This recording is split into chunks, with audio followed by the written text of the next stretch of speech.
Buenas tardes, ¿cómo están? Una vocería PM. Bien, partir dando cuenta de la agenda del presidente en esta visita de alto nivel. En primer lugar, como podrán haber constatado durante la mañana, el presidente ya pudo sostener esta importante reunión con el Papa León XIV, donde en la conversación pudieron abordar distintas temáticas, particularmente en la necesidad de trabajar de distintos sectores para enfrentar la pobreza, para ayudar a salir no solamente a nuestros compatriotas, sino que a muchos seres humanos en el mundo de la pobreza. Respetar también a quienes piensan distinto, respetar los derechos humanos, respetar la paz y promover la paz en cualquier rincón del mundo. Son estas conversaciones, las conversaciones que necesitamos en estos tiempos, ¿no? Donde a pesar de las diferencias que podemos tener de credos, de religiones, ideológicas, políticas, podemos poner en el centro lo que es verdaderamente importante, que tiene que ver con este sentido de humanidad más profundo, de que todos habitamos en este planeta y todos merecemos respeto, dignidad, todos merecemos ser parte del progreso y por lo tanto el esfuerzo tiene que ser colectivo. Otra de las cosas importantes que el presidente sostuvo en la conversación con el Papa León XIV tiene que ver, obviamente, con el documento Dilexit Nos. Y una de las cosas que rescató el propio presidente de la República y que es muy pertinente también en el debate de estos tiempos, ¿no? Cuando hablamos de, por ejemplo, la situación económica, cómo mejoramos la economía, el progreso, el desarrollo económico de nuestro país, la interpelación que se hace de poder mirar hacia la construcción de modelos económicos que no solamente privilegien a unos pocos, ¿no? O que la riqueza se acumule en unos pocos, sino que pueda realmente llegar a todos y todas.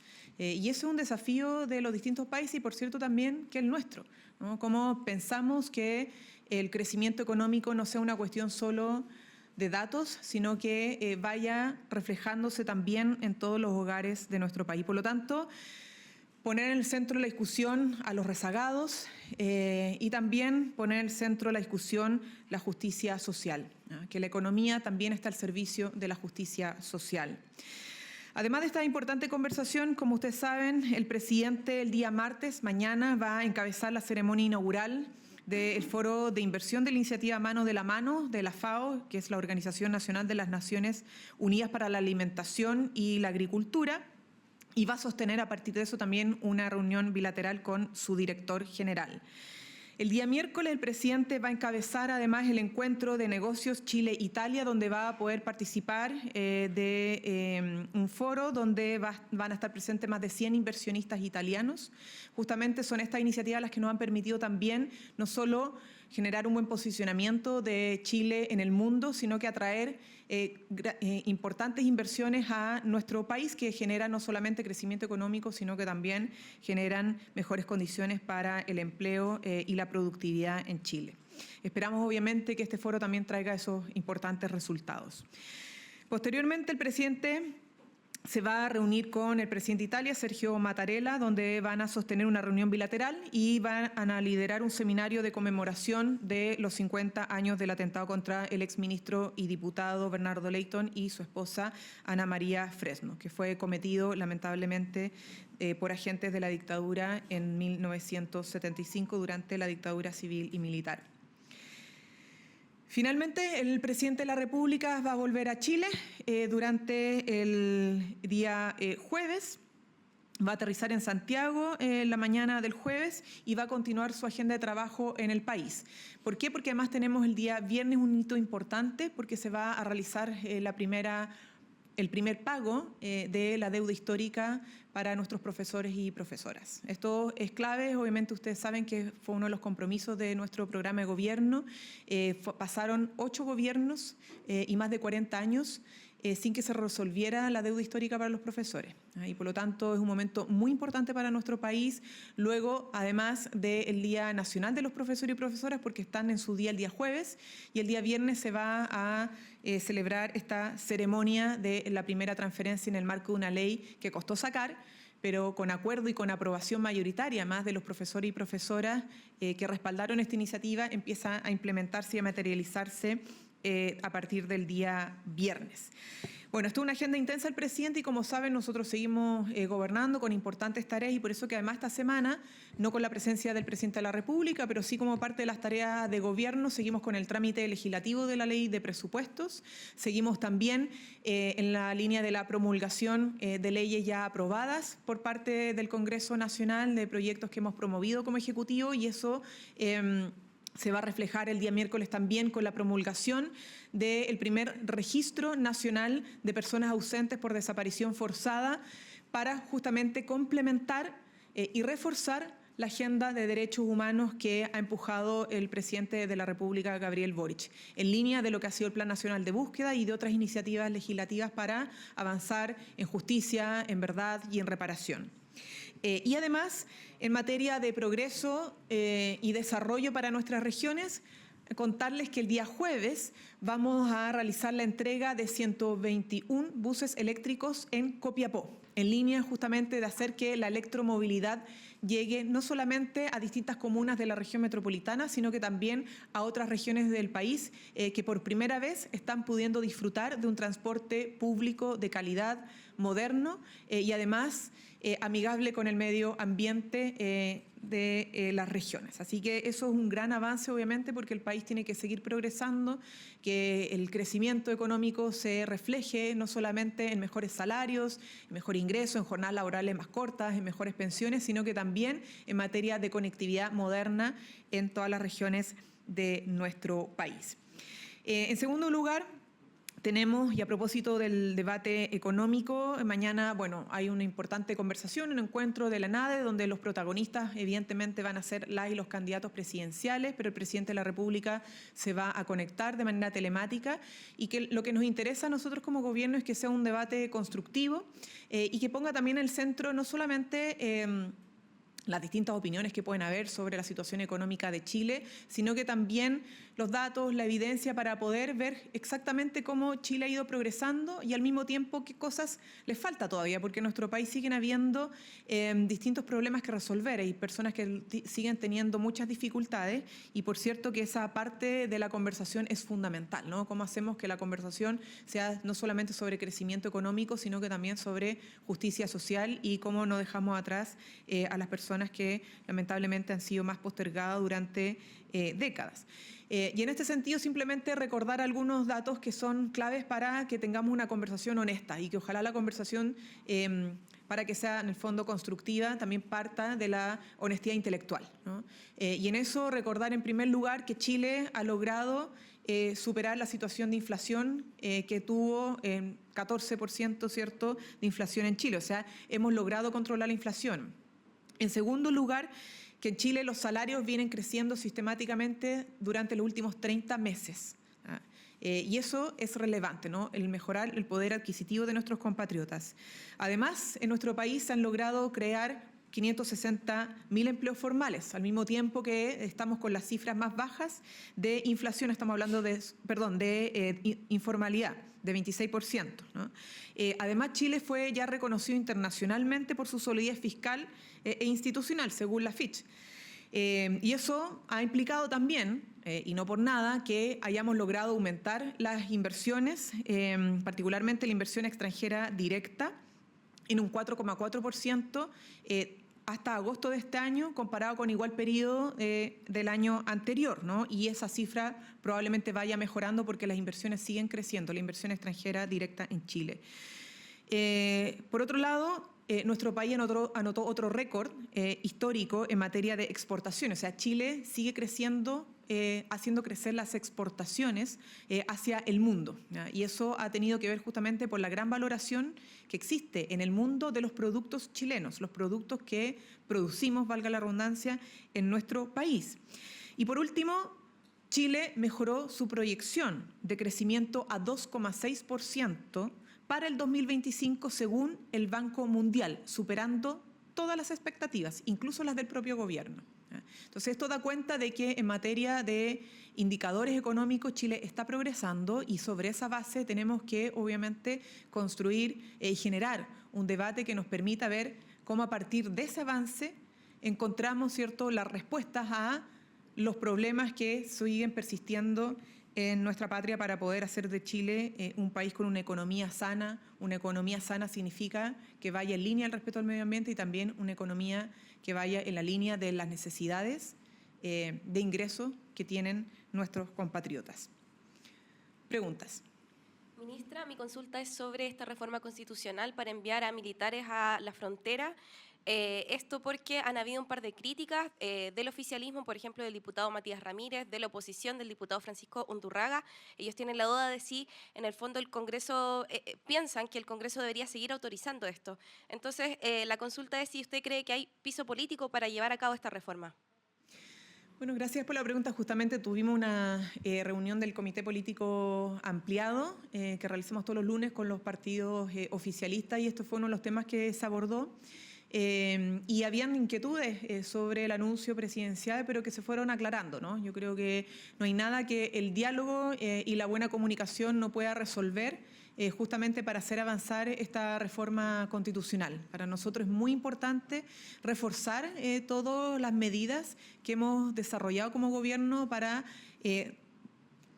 hacer que la frontera de nuestro país esté cada vez más resguardada para ir disminuyendo o seguir disminuyendo los ingresos irregulares. Entonces, hemos invertido en recursos humanos, el despliegue del Ejército, las Fuerzas Armadas, junto con la PDI, con Carabineros de Chile, la inyección en materia de tecnología, de recursos para drones, ¿cierto? Y la televigilancia en general ha sido parte de las medidas que se han reforzado en el plan Cifrón y que el presidente estuvo anunciando y monitoreando la semana pasada.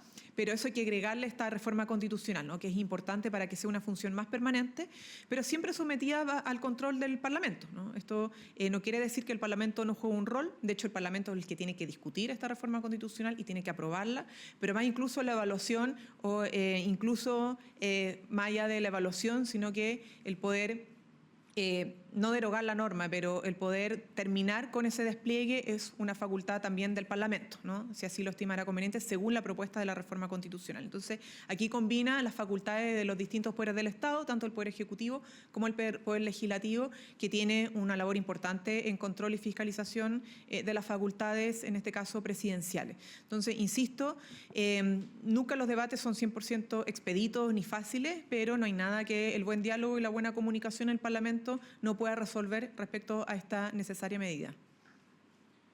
Hola, ministra, buenas tardes. Usted ya anticipaba que mañana el presidente va a participar de manera telemática. Si nos puede también anticipar un poco dónde va a estar el foco del mensaje, considerando que vamos a estar a prácticamente un mes de las elecciones presidenciales y también va a ser su última participación en calidad de jefe de Estado en este encuentro con los empresarios, y cuál va a ser también la señal hacia este sector, del cual ha sido también bastante crítico en el último tiempo.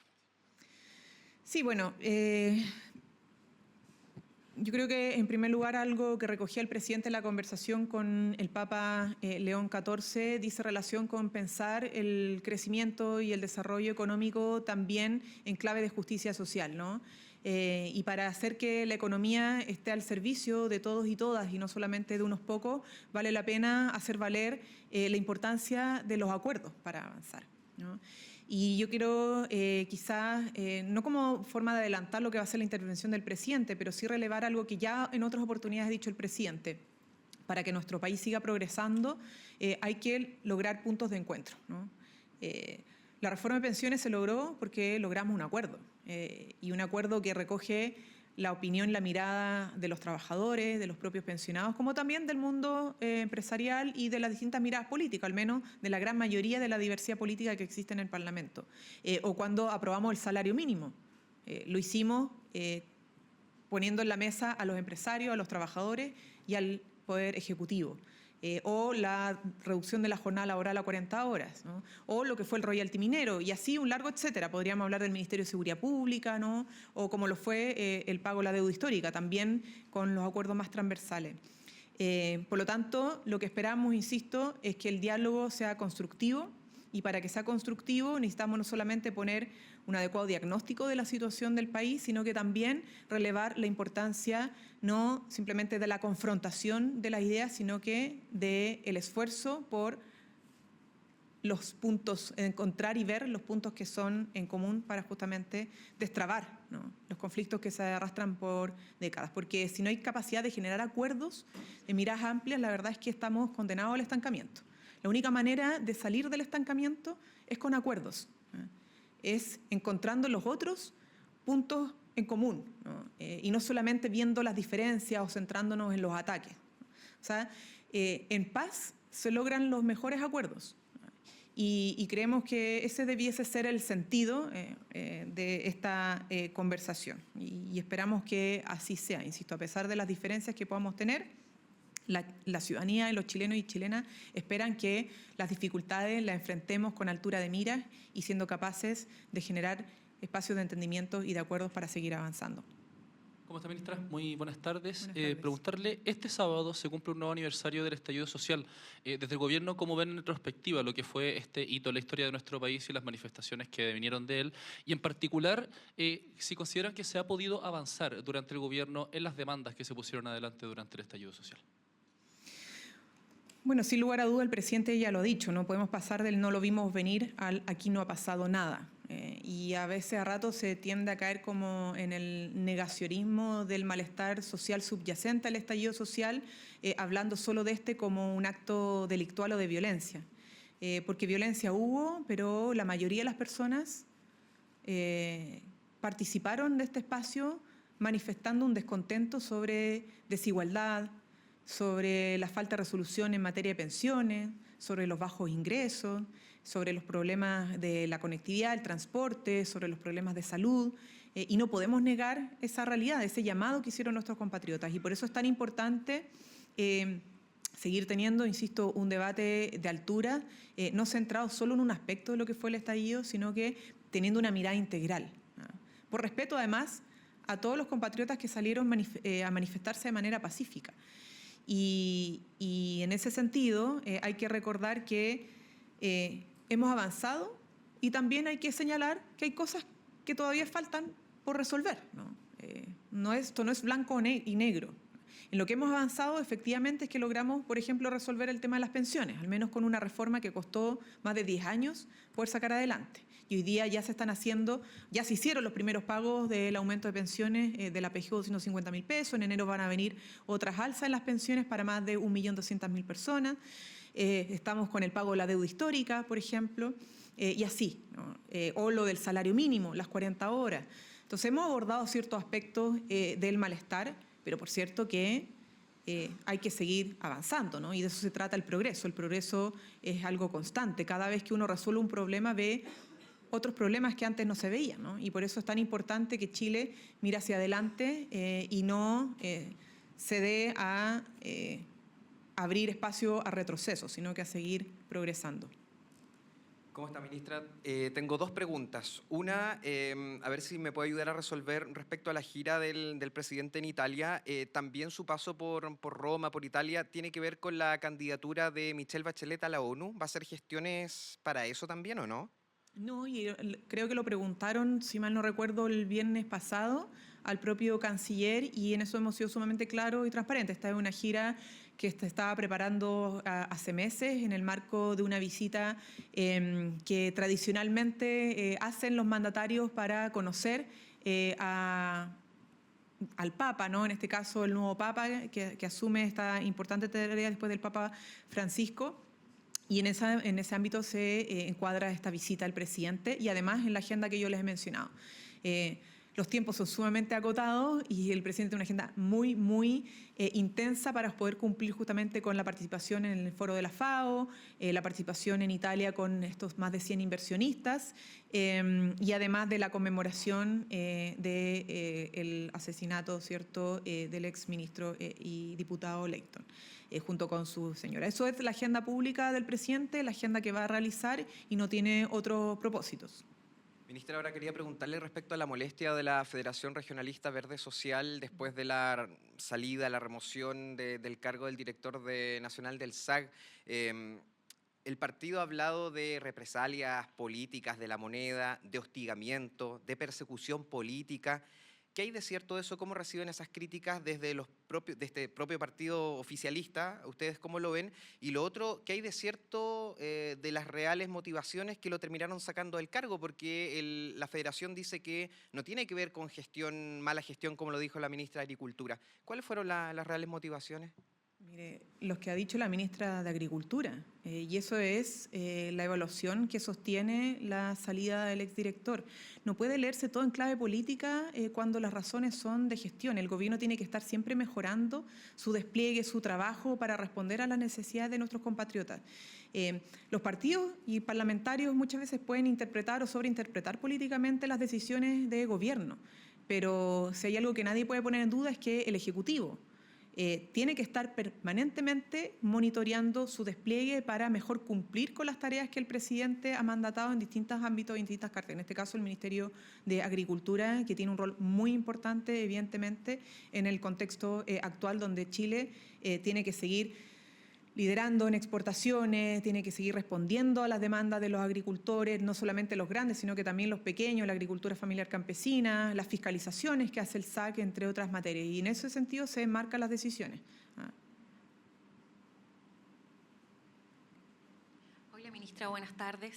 Buenas tardes. Ayer, en un reportaje de Tele 13 sobre el caso de Julia Chuñil, se dio a conocer que, según la Fiscalía, hay evidencias de que sus hijos estarían implicados en su desaparición y también en su muerte. Esto en contraposición a lo que dijo en su momento la abogada de la familia, que apuntaba como responsable a un empresario. Como gobierno, ¿ustedes cómo califican la posibilidad de que los hijos de Chuñil sean los responsables de su muerte y si conocían alguna información con respecto a esto? Miren, esto es un tema muy sensible y el presidente ya se ha referido en varias oportunidades al caso y yo también como vocera, ¿no? Un caso de extrema gravedad porque estamos hablando de la desaparición de una persona.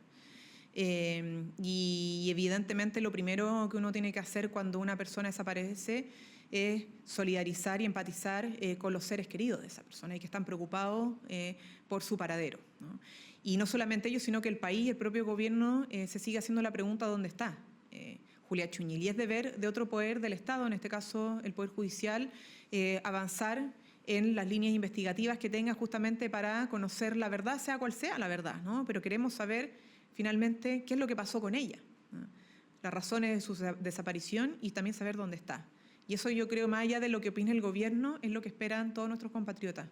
El resto de opinar sobre filtraciones o comentarios por la prensa, creemos que lo más prudente es que terminen la investigación y en eso hemos, en el marco del respeto, otro poder del Estado, sí hemos pedido que ojalá se actúe con la máxima celeridad porque ha pasado bastante tiempo y por empatía, insisto, con los seres queridos y con nuestro país en general, es que esperamos que esta investigación arroje prontamente resultados.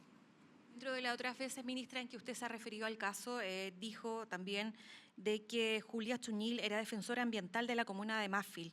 Sin embargo, por parte de la fiscal regional de Los Ríos, se señala que no hay pruebas de que Julia Chuñil haya sido activista. ¿Cómo ve usted esta declaración? ¿Se apresuró en decir lo que usted mencionó hace unos días?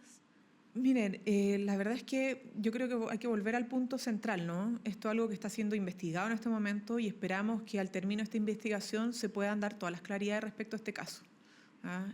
Conocer la verdad, insisto, sea cual sea, sobre lo que ha sucedido con Julia Chuñil.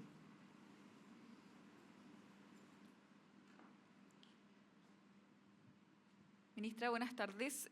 Consultarle, el candidato del Partido Republicano presentó propuestas para fortalecer el empleo público. Una vez más insistió que no habrá recorte del gasto social e insistió que podrían ir explicando con peras y manzanas algunas cosas, pero no todas, porque según él el gobierno va a hacer todo lo contrario en la ley de presupuestos. También quería sumarle a la pregunta, hoy el candidato republicano respaldó también la columna de opinión de Cristian Valenzuela respecto a los parásitos del Estado y dijo que de haberla escrito él habría sido más duro. ¿Cómo ven desde el gobierno estos dos escenarios? Miren, lo que nosotros todos, creo yo, sabemos es que el candidato habló de un recorte en primera instancia de $6.000 millones, luego dijo que $3.000 millones sería a propósito de desvinculaciones, luego dice que no va a dar cifras sobre quiénes van a desvincular porque prácticamente no las tiene. No las tiene. Que él conozca las cifras no quiere decir que no existan las cifras sobre empleo público en Chile. Y esto, para que esto no es un afán de polemizar. Ustedes, que son periodistas, son los que pueden recurrir a las fuentes oficiales que existen en nuestra institucionalidad sobre empleo público, sobre cómo crecen distintas reparticiones o el empleo privado. Entonces, que él no tenga o no maneje las cifras no significa que éstas no estén en la institucionalidad que se ha dado en nuestro país independientemente de los gobiernos de turno. Y yo creo que lo principal entonces al final es saber si finalmente él va a poder definir o no de dónde va a venir realmente el recorte que proyectó de $6.000 millones o $3.000 millones. Eso es algo que todavía no se explica, ¿no? Y por otro lado, sobre la columna, mire, yo la verdad es que no he leído la columna del tal asesor de José Antonio Kast. Solo le puedo decir que, francamente, el Estado es el que llega a las zonas más extremas para poder hacer que un niño de un sector rural tenga una escuela pública, ¿no? Que el Estado a través de un consultorio pueda tener una atención primaria en salud para aquellas personas que no tienen poder adquisitivo para ir a una clínica privada. El Estado, independientemente de las dificultades que tenga, se requiere para llegar con derechos y protección social a muchos compatriotas. Entonces, en este ánimo muchas veces de alguno del lodar, para luego justificar privatizaciones o un achicamiento del Estado, la verdad es que a veces suena un poco irresponsable, ¿no? Y los funcionarios y funcionarias públicas tienen la tarea de hacer que el Estado sea cada vez más fuerte y funcione mejor en cada rincón de nuestro país para llegar con salud, con educación, con mejores pensiones. Sin ir más lejos, vean hoy día el aumento de las pensiones que ha significado la reforma previsional. ¿Eso lo hizo el sector privado? ¿Lo hizo la AFP? No, lo está haciendo el Estado. ¿Por qué?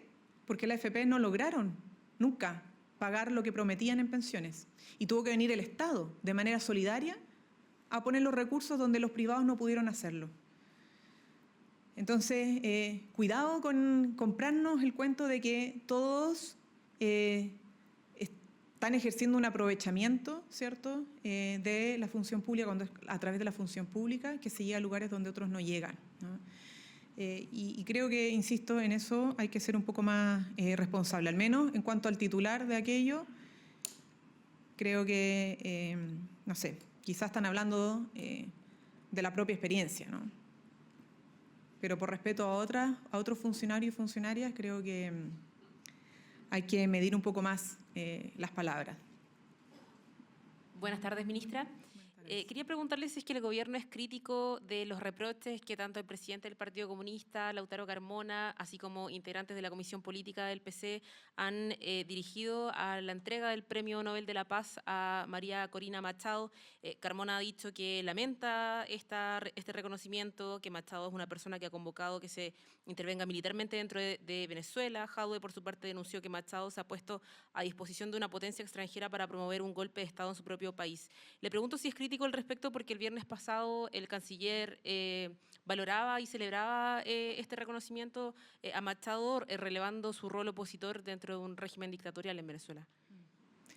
Bueno, el canciller fijó muy claramente la posición de gobierno, pero vivimos también una democracia y hay opiniones que pueden ser distintas en el ámbito de la libertad de expresión sobre este premio, pero el gobierno fue muy categórico a través de lo que señaló el canciller.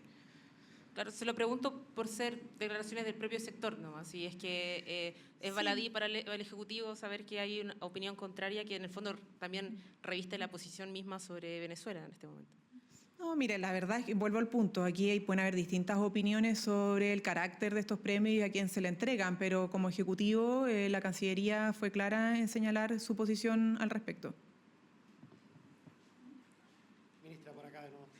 Le quería consultar por el ataque que ocurrió durante la noche en Ercilla. El gobierno se va a querellar por ley antiterrorista y también cómo ven las críticas del gremio de los camioneros que dicen que el gobierno, el peor legado que les va a dejar básicamente el terrorismo en la zona sur. Miren, nuevamente vivimos en democracia y las opiniones son diversas, ¿no? Pero también hay que reconocer los hechos. Tenemos un hecho que es grave, evidentemente, y sobre el cual el ministro de Seguridad Pública anunció querella por ley antiterrorista, lo cual da cuenta además de que la violencia no es cero, pero también la violencia ha disminuido más del 80%, y esos son los datos. Vuelvo al punto, esto no es blanco y negro. Ha habido un esfuerzo de intervención en la zona de recursos financieros, humanos, de articulación, de diálogo, que ha traído como consecuencia una disminución, insisto, de más del 80% de los hechos de violencia en la zona. ¿Esto quiere decir que la violencia es cero? No. Y como hemos tenido un caso que es grave, se toman cartas en el asunto, acciones, y se acude a las herramientas que tenemos para poder enfrentarlo, ¿no? Que es lo que hemos hecho sistemáticamente. Y por eso, vuelvo al punto, el gobierno tomó una decisión respecto a este hecho de violencia, va a haber querella por ley antiterrorista, pero esto no quiere decir que en la zona no se haya logrado todo, a través de todo un despliegue de políticas públicas, disminuir la violencia rural, como le digo, más de un 80%. Bien, muchas gracias. Gobierno de Chile. Chile avanza contigo.